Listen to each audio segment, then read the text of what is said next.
이동의 촉 시간입니다. 금요일 촉 가이드 MC 장원과 함께합니다. 어서 오십시오. 네, 안녕하세요. MC 장원입니다. 일찍 오셨던데 오늘 굉장히? 네, 근데 방송 전에 스튜디오에 안 들어오고 어디 가셨었어요? 화장실 잠깐 다녀왔습니다. 예. 스태프들이 찾는다고 난리가 났던데. 아, 예. 제가 한 번 전에 밑에서 잠들었다가 좀 늦은 경험이 있어가지고 저에 대해서 약간 집중 관리하시는 것 같습니다. 예. 불신이 팽배합니다. 예. 한 번 그랬는데도 죄송합니다. 예. 미리 들어와 있도록 하겠습니다. 자, 어떤 얘기부터 해볼까요? 네, 먼저 이 후보들 발언 먼저 좀 살펴보도록 하겠습니다. 더불어민주당 이재명 후보는 이 소상공인과 자영업자에게 가장 필요한 지원은 매출 지원이라면서 소비 쿠폰 지원 이야기를 하면서 선보상 후 정산 제도를 언급했습니다. 자, 과연 이게 이 유권자들에게 국민에게 좀 어필이 되는 매력적인 좀 제안이라고 보십니까? 선보상 후 정산 제도는 뭐 자영업자들이 요구하고 있는 것이기도 하고요. 네. 다만 뭐 정부가 이 이야기를 받아들일까 그건 잘 모르겠고요. 지금까지 이재명 후보하고 기재부가 계속 엇박자를 냈기 때문에 게다가 역시 자영업자들이 필요로 하는 것은 이거 매출 지원. 그러니까 이번에 현금 100만 원 준다고 하는데 그 빚이 많은 분이거나 네. 혹은 월세가 밀린 분들은 그거 받아서 그냥 월세 주면 끝이잖아요. 네. 빚 갚으면 끝이고. 그렇죠. 그것보다 손님들이 좀 많이 오게끔 해야 된다. 1차 전국민 재난지원금 때 3개월 안에 쓸 수밖에 없는 쿠폰으로 지급했더니 경기가 좀 돌더라. 네. 그때 손님들이 좀 있었거든요. 그건 네네. 뭐 지표로도 나오는 거고 소상공인들이 직접 이야기하는 거기도 하니까 아마 네네. 그 생각을 하면서 소비 쿠폰 이야기를 한 것 같은데 이것도 기재부에서는 뭐 그렇게 환영하는 말하는 것이 아니니까 네. 민주당과 이재명은 한 몸으로 가는데 기재부하고는 또 한 몸으로 가지 않는다. 좀 삐그덕거리는 모습이다. 이게 장단점이 있는데요. 어쨌든 민주당 정부잖아요. 문재인 정부가. 그런데 후보하고 삐그덕거리는 모습을 보인다. 네. 그러니까 집안 싸움 느낌이 나니까 또 권력 투쟁의 느낌이 나니까 득표에 도움이 안 될 수도 있다. 다만 정권 교체 비율이 지금 상당히 높지 않습니까? 네, 정권 연장보다 훨씬 높은데 꼭 국민의힘으로 윤석열로 정권을 교체하는 게 정권 교체이냐? 아니다. 이재명으로 교체해도 정권 교체라고 볼 수 있다 일종의. 왜? 네. 이재명은 비주류니까. 네. 거기다가 이렇게 이재명이 하고자 하는 일을 사사건건 정부하고 기재부가 반대하고 있으니까 이런 인식을 심어줄 수도 있기 때문에 이 건에 대해서는 장단점이 있다고 보여집니다. 네, 알겠습니다. 반면 이 국민의힘 윤석열 후보는 당선 즉시 이 흉악 범죄와 전쟁을 선포하겠다라고 밝혔는데요. 자, 이 발언을 들으면서 저는 좀 과거의 노태우 전 대통령의 범죄와의 전쟁 그것도 좀 생각이 나고 지금 뭐 지금의 시대 정신을 봤을 때 물론 흉악 범죄도 없애야 될 대상이긴 하지만 과연 국민들이 가장 원하는 게 이 흉악 범죄와의 전쟁일까?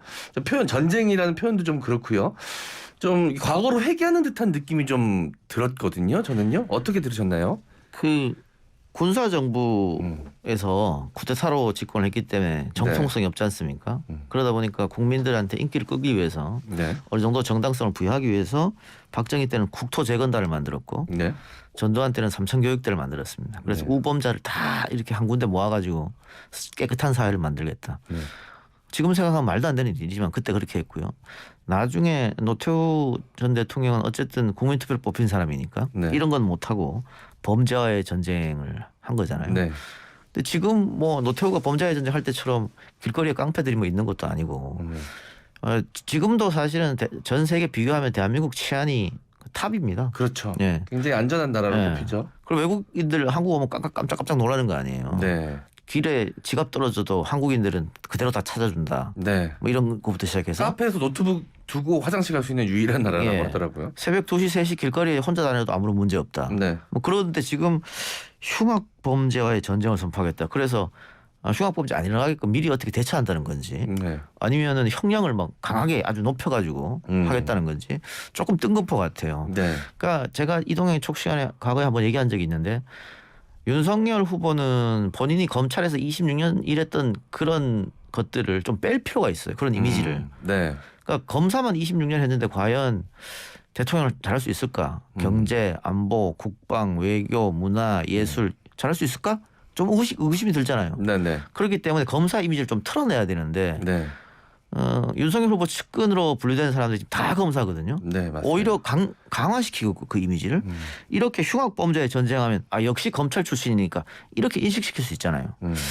왜 이런 이야기를 하는지 저는 이해가 잘 안 됩니다. 네, 검찰 이미지를 벗어야 되는데 더 강화시키고 있는 그런 모습이에요. 본인이 잘 모르는 분야에 대해서 이야기하다가 뭐 실언이나 이런 논란들이 좀 생기니까 그냥 아예 본인이 좀 잘 알고 있는 분야로 아예 깊이 파자 뭐 이런 전략을 세운 건 아닐까요? 이게 국민들한테 어떻게 먹힐지는 잘 모르겠습니다. 이게 흉악범죄와의 전쟁 선포가 미래 먹거리는 아니잖아요. 그렇죠. 4차 산업, 미래 먹거리, AI 시대, 코로나 이후에 어떤 새로운 동력이나 비전 이런 얘기를 듣고 싶어 하지 않을까요? 우리 국민이? 저는 그렇죠. 그렇게 생각합니다. 네, 알겠습니다. 이재명 후보 아들 관련 논란 이야기도 안 할 수가 없을 것 같은데요.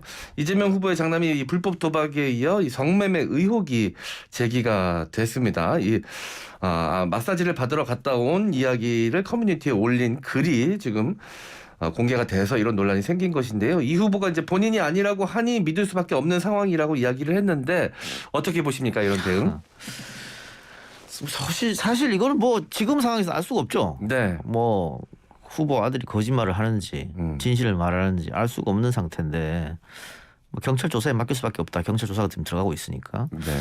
과거 박근혜 전 대통령 동생 박지만 씨가 어떤 사회적 논란이 있었을 때 네. 박 전 대통령이 내 동생이 아니라는데 뭐 어떻게 하느냐. 그래서 문매를 받은 적이 있거든요. 네네. 그럼 다 믿어야 되나 그 말을 이렇게. 그래서 후보의 이런 발언보다 본인이 아니라고 하니 믿을 수밖에 없다 이런 발언보다 본인이 아니라고 했으나 경찰 조사를 지켜보는 게 지켜보자 이렇게 말하는 게 더 낫다고 저는 판단합니다. 이거는 이게 100% 옳은 답은 아니었다라고 일단은 네. 보시는군요. 네. 알겠습니다. 이 불법 도박 의혹에 대해서 은행에 빚이 조금 있고 이 아들이 1,000만 원 이내로 좀 잃은 것 같다라고 이야기를 했습니다. 원래 서울청에 수사를 하는 줄 알았는데 관할청인 경기 남부 경찰청이 수사를 한다고 하는데요. 어쨌든 이 수사 결과를 지켜본다고 했으니까 계속해서 좀 지켜보면 뭐 결과가 나오게 될까요? 그렇겠죠. 아무래도 결과가 나오게 되는 거고 뭐 결국은 범죄에 깊이 관여했다고 한다고 하는 것은 얼마만큼의 금액을 도박에 썼느냐 네. 그리고 얼마나 반복적으로 했느냐 상습성이 있느냐 이런 네. 거거든요. 그런데 뭐 지금 그 게임 사이트에서 한 것 그것 가지고 네. 예를 들면 뭐 우리가 흔히 생각하는 뭐 수억대의 뭐 그런 건 아니라고 보이니까 지금. 네. 그렇다고 해서 이재명 측에서 그런 얘기를 할 수는 없어요. 이런 상황에서 후보가 본인이 직접 사과하고 아들 본인도 사과문을 냈기 때문에 지금 계속 엎드려 있는 수밖에 없죠. 뭐. 네, 알겠습니다. 그리고 거기다가 국민의힘이 이걸 가지고 세게 때리기가 어려워요. 우리 국민 정서상 자식 잘못 가르친 책임은 부모에게 있다라고 합니다만 네네. 다 큰 성인 아닙니까? 30살 되는 성인인데 네. 일일이 다 컨트롤할 수 있습니까? 네, 또 어떤 부모나 다 자식이 내 마음에 들지는 않잖아요. 뭐 그런 또 정서가 한쪽에는 있기 때문에 국민의힘이 이걸 과도하게 때린다? 네. 그럼 역풍불 가능성도 있습니다. 그래서 아까 우리 오프닝 할 때 김진태 전 의원이 뭐 집안 자체가 뭐 전과자 어쩌게 그렇게 얘기하는 거 국민의힘에 좋지 않아요. 알겠습니다. 자녀 관련 논란 중에서 약간 권력형 비리가 있었다던가 이러면 좀 다른 문제가 될 그렇죠. 텐데 이건 좀 개인의 일탈 측면에서 벌어진 일이어서 좀 그런 것 같습니다. 자, 이제 윤석열 후보 대국민 사과 이야기를 좀 해볼까 합니다. 윤 후보가 이제 관행이라고 하고 여당의 기획 공세라고 했습니다. 그런데 대국민 사과를 했어요. 그런데 그 사과하는 모습을 보니까 준비해온 사과문만 계속 읽는 그런 모습이었습니다. 그래서 약간 진정성이 좀 덜 보였다. 이런 평가들이 있기도 하고 많은 사람들이 좀 보면서 좀 뒷맛이 개운치 않은 느낌을 받으셨을 수도 있을 것 같습니다. 이 작가님은 어떻게 보셨습니까? 지지율이 이제 안 나오니까는 네. 고개를 숙일 수밖에 없는 상황이 됐습니다. 오늘 이준석 대표가 뭐 당대표로서 지지율 때문에 환장하겠다 이런 표현도 썼잖아요. 네네네. 그 높은 지지율을 다 까먹었거든요 지금. 거기다가 최근 여론조사 ARS는 딱 붙은 조사 전화 면접은 이제 이재명이 역전하는 것들이 나오기 시작했습니다. 네. 불안할 수밖에 없죠. 후보나 또 국민의힘에서나. 게다가 여론조사 공정이나 PNR 같은 경우에는 압도적으로 윤석열이 앞섰었거든요. 네. 그래서 이재명 캠프에서는 그 조사는 참고를 하지 않는 조사예요. 너무 튀는 조사이기 때문에. 네네. 근데 그 조사도 지금 딱 붙었단 말이에요. 그렇기 때문에 이 대표가 그런 발언을 할 수 있었던 거고 그렇기 때문에 더 이상 사과를 늦추면 안 된다 이렇게 판단한 거예요. 네. 그런데 어제 엊그제 윤석열 후보가 사과하는 듯한 뉘앙스를 보였지만 태도는 사과가 아니었어요. 그러니까요. 예. 기자들 불러다가 뭐 삿대질하고 뭐 이랬었지 않습니까? 네. 그래서 오늘 캠프에서 즉흥 발언이 아닌 페이퍼를 준 겁니다. 네. 이거 보고 읽으시라고. 아, 오히려 그 외에 본인의 개인적인 행동이나 생각을 이야기하는 건 오히려 자제를 시켰을까요? 실수를 하니까. 만일 또 그냥 즉석으로 이야기했으면 뭐 아내 문제에서 사과는 하지만 또 이렇게 토를 달거든요. 근데 사과라는 것은 토를 달면 안 돼요. 네. 무조건 잘못했다고 숙여야 되는 거지. 오늘 그 페이퍼 읽은 거는 메시지 내용은 나쁘지 않았다. 예, 그리고 마지막에 물론 뭐 이재명 후보보다는 고개를 덜 숙이긴 했습니다만 그런 모습들이 반드시 필요한 거였습니다. 네. 자, 그런데 윤 후보가 검사 시절에 수사했던 사건들을 보면 이 신정아 학력 위조 사건이 있습니다. 굉장히 대한민국을 좀 떠들썩하게 했던 유명한 사건인데 당시 신정아 씨가 학력 위조로 징역 1년 6개월을 살았단 말이죠. 네. 또 대법원 판단을 지켜봐야겠지만 이 정경심 교수는 표창장 위조 의혹으로 징역 4년을 받고 지금 복역 중입니다. 자, 이 아내의 허위 경력 의혹에 대해서 공소시효가 끝났다라고 해도 과연 이게 사과로 끝날 문제냐, 내로남불 아니냐, 뭐 이런 또 문제가 있을 수 있거든요. 어떻게 보십니까? 이게 더 치명적이죠 윤 후보한테는. 그러니까 신정아 씨 학력위조 사건 담당 검사가 윤석열이었고, 그리고 정경심 교수 표창장 위조 의혹도 검찰총장으로 자기가 진두지휘했고, 네. 그러면서 근데 내 똑같은 문제인데 내 아내는 큰 문제가 없다. 내 아내 거는. 그러면 내로남불에 빠질 수밖에 없는 것이고 네네. 본인이 지금까지 얘기했던 공정, 원칙 어긋나는 거 아니겠어요? 네. 그러니까 민주당은 그래서 이 내로남불 프레임을 씌우고 싶어 할 거예요.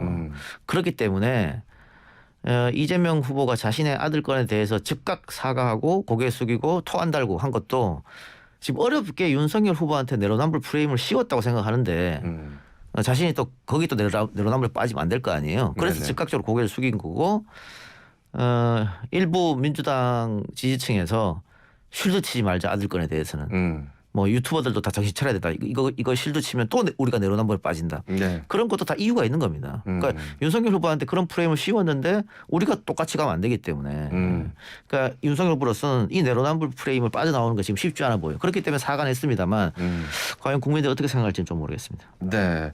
그 몇몇 그 변호사분들의 의견을 좀 들어보니까 이 공소시효에 관해서도 좀 이야기가 있더라고요. 그 허위 이력서를 낸 시점으로서 공소시효가 발효되는 게 아니라 그 이력서로 취업을 해서 수업을 했던 마지막 수업을 했던 시기부터 공소시효를 잡아야 된다. 뭐 이렇게 이 주장을 하시는 분들도 계시더라고요. 이거는 대본에 없는 얘기인데 네. MC 장원 씨가 좀 공부를 좀 하나 보네요. 시사 공부를. 아, 그럼요. 뭐 그냥 아무렇게나 오시는 줄 아셨습니까? 자, 그렇게 하면 제가 했던 질문들이 다 대본에 있는 반은 제가 제 생각으로 궁금한 것들을 좀 질문하는 겁니다. 우리 청취자분들이 오해 안 하셨으면 좋겠네요. 시간 다 가네. 이거 큰일 났네. 네, 알겠습니다.